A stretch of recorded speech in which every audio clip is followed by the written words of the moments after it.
करवीर निवासिनी श्री अंबाबाई देवीच्या मंदिरात उत्तरायणातील किरणोत्सवाला काल बुधवारपासून प्रारंभ झाला। किरणोत्सव सोहळ्याच्या पहिल्या दिवशी ढगाळ वातावरणामुळे किरणोत्सव पूर्ण क्षमतेने झाला नव्हता।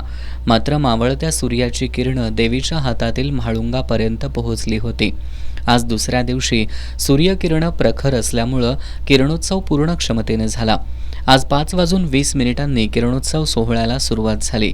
6:02 मावळत्या सूर्याची किरणं पितळी उंबऱ्यापर्यंत पोहोचली। 6:12 किरणांनी देवीचा चरण स्पर्श केला। 6:15 किरणं देवीच्या चेहऱ्यापर्यंत पोहोचली।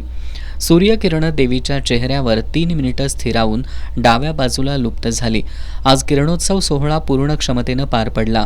किरणोत्सव सोहळा अनुभवण्यासाठी भाविकांनी मोठी गर्दी केली होती।